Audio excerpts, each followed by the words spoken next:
Hey guys, this is Bam again. Hope you guys are enjoying editing as much as I am. Just when I'm doing these tutorials and stuff, I'm having lots of fun. So hope you guys enjoy this one. So as you would have just seen in the example edit at the start, I've basically got a little audio bars thing, audio spectrum it's called, which is the effect that goes across on across the steps and on the on this flagpole, which is just here, and some flashes on this screen, and then also just after this guy that I did a promo for hits a triple that goes around the scope as it comes down.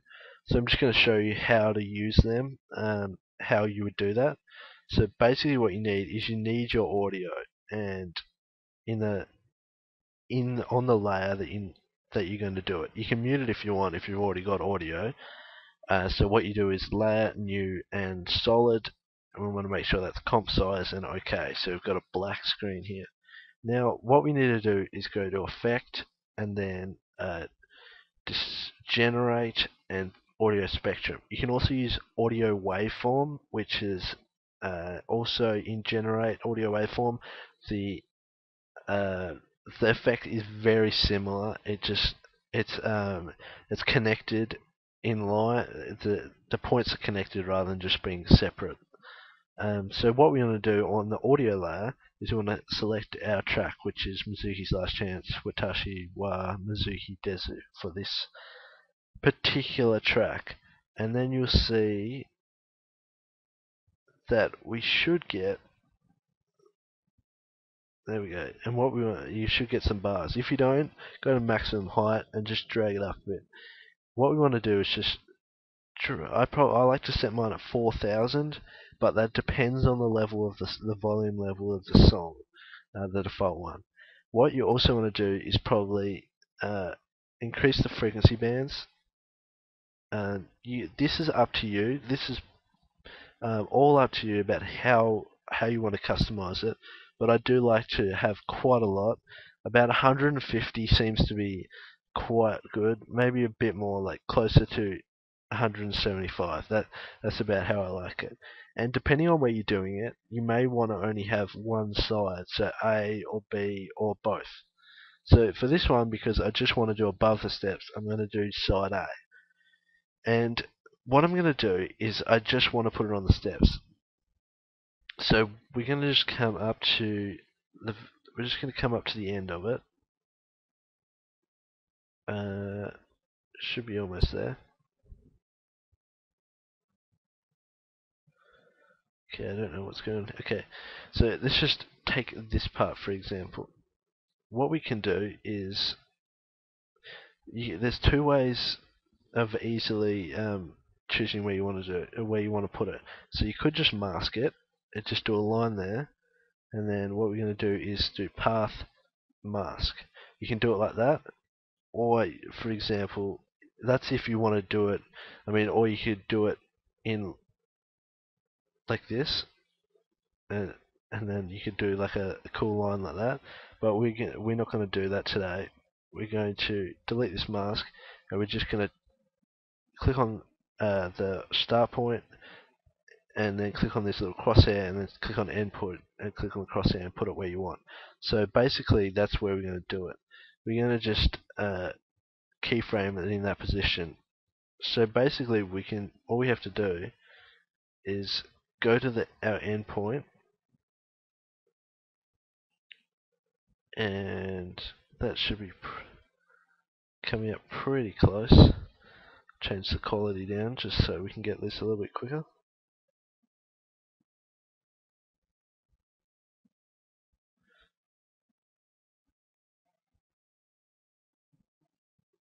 Okay, just here. So now what we want to do is go back to our mouse and drag these little points to where we want it to follow. And then we want to go back to the very start and put these points where we want them. And obviously it's off the screen a little bit, so you just have to guess. So we can just see that it follows it along here, just as we want it to go.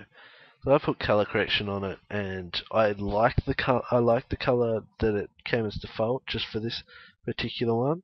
But what you can do, if you'd like to change the color, which I'm sure you would, most of you would, what you need to do is inside color, and you can choose this color. So say we want it a blue, and then choose the outside color, and we probably want another blue, and there we go. So then you now have a blue one. What you're able to do is also you can change from digital to analog lines if you like that effect, or just the dots. The dots don't seem to be very visible when you're doing them on cinematics or just gameplay, so you probably wouldn't want to do that. If you want to just composite on the original, you could have it in an own composition and then do add, but I'd just rather do it like this. And also you're able to average it, so if you want it more like that. If you want to make it flatter, like a more smooth, you can change down the end frequency.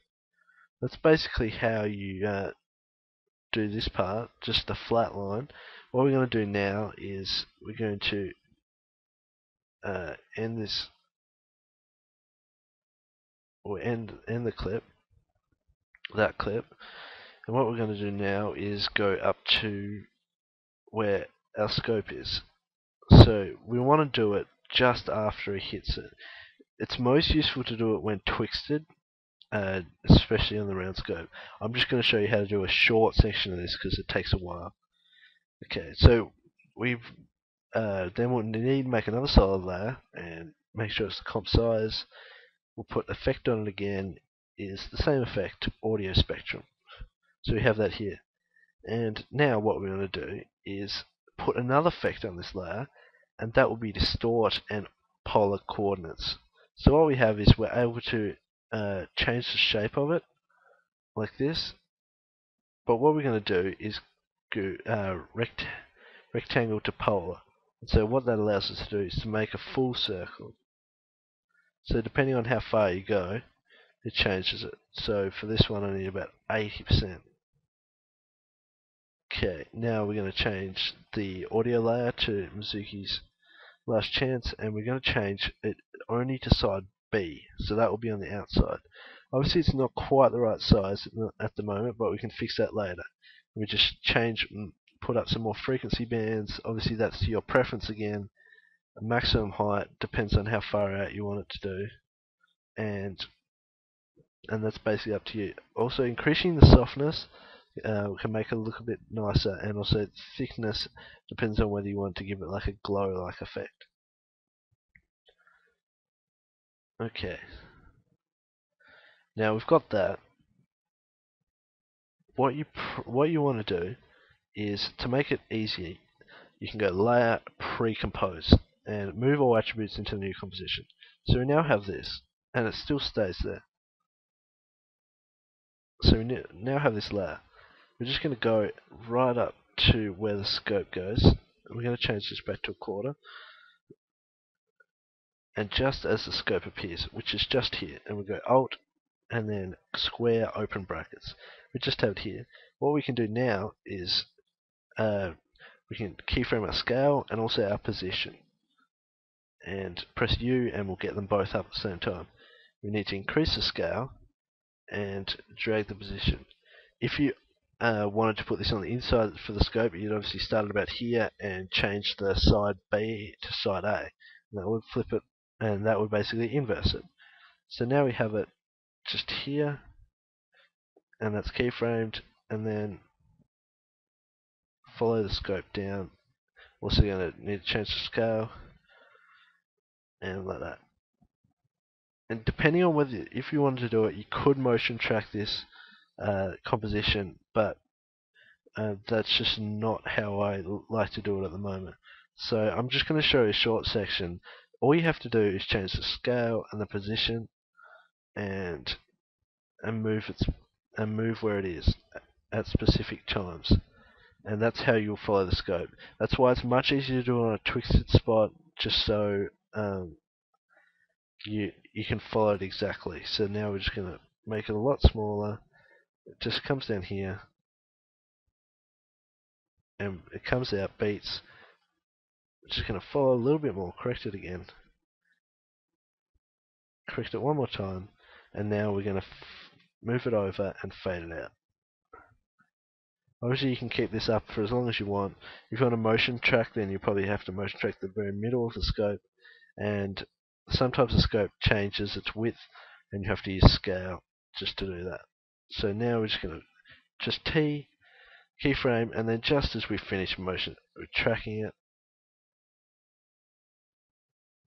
we're going to fade it out. So there we have it. We've got this first one here which follows the steps, and then we have the second one that follows the scope just after. And you can do whatever you want with these ones. You can put them on anything. Remember, if you wanted, for example, to mask the outside of this fence, you could do that easily by just by creating a mask on the layer, and then when you're on this effect, you need to just go path and select whichever mask you'd like it to follow. And that's exactly how you do it. If there's more than one mask, you're able to select it to do all of them or something like that. So that's basically how you do it, guys. If I hope that covered it in depth enough. If you have any questions about it, send me a private message or comment. Comments are pretty useful because they can show I can answer them and show other people as well. So yeah, I hope you like this tutorial. I'll probably be bringing out some more in the future. If you have any ideas about what you want me to do, then definitely chuck a comment and give me an idea. So thanks guys for watching. I hope you enjoyed this tutorial, and I'll see you guys later.